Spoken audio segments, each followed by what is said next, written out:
I recently heard from Parag Pandharipande, who is the son of late Dr. Padmakar Pandharipande, that the family is organizing a digital publication of Dr. Pandharipande's PhD dissertation.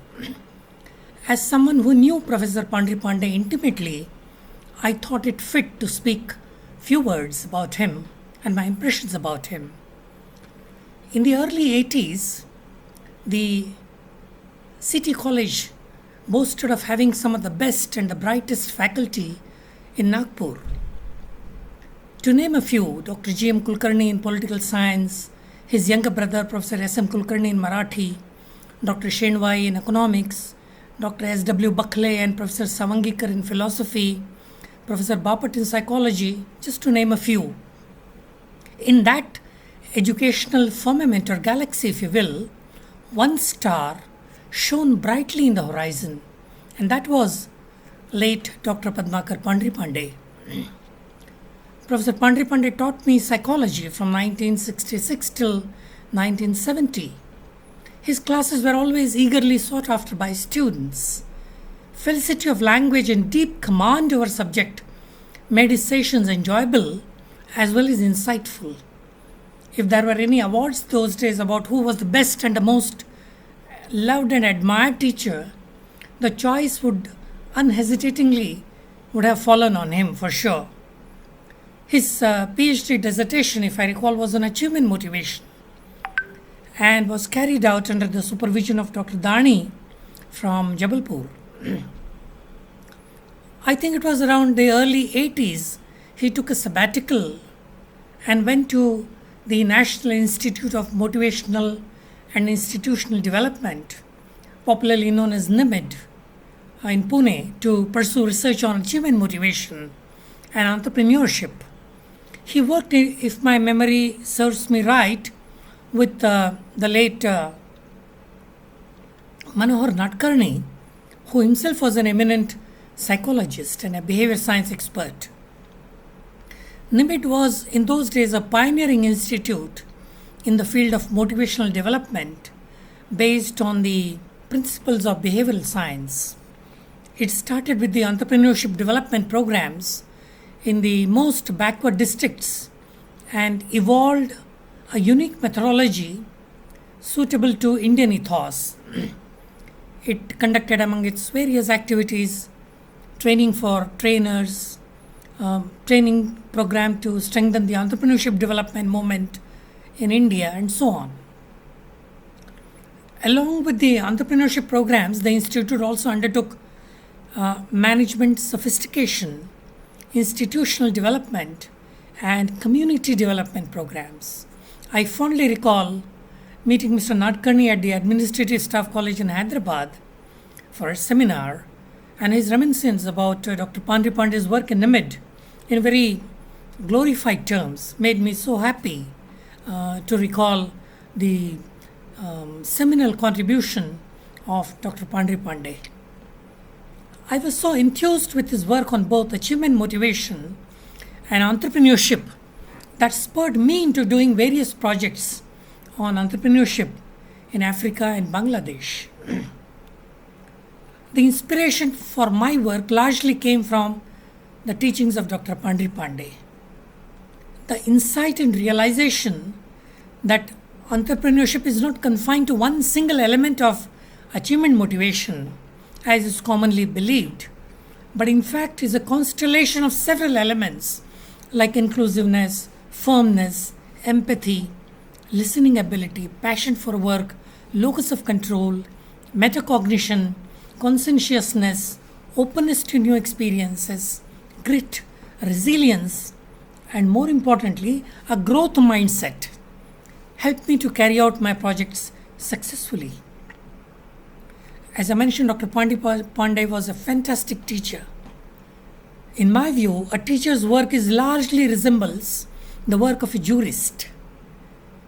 And in this context, I remember the statement by Justice Cordozo, who once famously said that the work of a judge was in one sense enduring and in another sense ephemeral. What is good in it endures, What is erroneous is pretty sure to perish. The good remains the foundation on which new structures will be built. The bad will be rejected and cast off in the laboratory of years. I can replace the word judge with Professor Pandharipande, and the statement by Justice Cardozo fits him like a glove. There is an immeasurable amount of good in late Professor Padmakar Pandharipande's personality, which bear the impression of a great and cultured mind which was quick in perception, broad in vision, and fresh in approach. The teaching of psychology was to him no lifeless conglomeration of scope and definitions of various concepts in a mundane manner. He illuminated the complexities of human mind and explained beautifully the myriad emotions and its role in our life. His burning desire was to do full justice to the profession. In achieving that aim, he brushed aside the time constraint and freely conducted classes in the late evenings. Daniel Webster used to say that the power of clear statement is a great power at the bar. One can rephrase the statement by saying that the power of a top quality lecture is the great power of a dedicated teacher. Professor Pandharipande had it in a preeminent degree in him. His sessions were full of eloquence and delivered effortlessly and spontaneously. They were tinged with the essential characteristics of his own personality: politeness, sweetness, and lightheartedness. To the Romans, justice was a goddess whose symbol were a thorn that tempest could not shake, a pulse that passion could not stir, eyes that were blind to any feeling of favor or ill will, and the sword that fell on all offenders with equal certainty and with impartial strength. This goddess, according to me, brooded over Professor Pandharipande's demeanor. I had only once saw him losing his cool when one student walked into the class chewing betel nut and leaves. His incredible open-mindedness has passed into a byword. In those days, unfortunately, the annual gatherings events in the college or the student elections were often marred with clashes among different student panels. Professor Pandharipande's tactful ways of pursuing the groups often diffused the situations. The professor was as great as a person. For years and years to come, memory will hold back the door, and students like me, who had the privilege of being his student, and others who came in contact with him, will recollect with nostalgic pleasure his unfailing courtesy, his unfeigned humility, and his innate graciousness. There are few persons whom, in my view, the following lines of James Russell Lowell fit better. His magic was not far to seek. He was so human, whether strong or weak. Far from his kind, he neither sank nor soared, but he sat an equal guest at every board. No beggar ever felt him condescend, no prince presumes, for still himself he bore at manhood's simple level, and wherever he met a stranger, there he left a friend. Wherever he met a stranger, there he left a friend. A final word about the pedigree.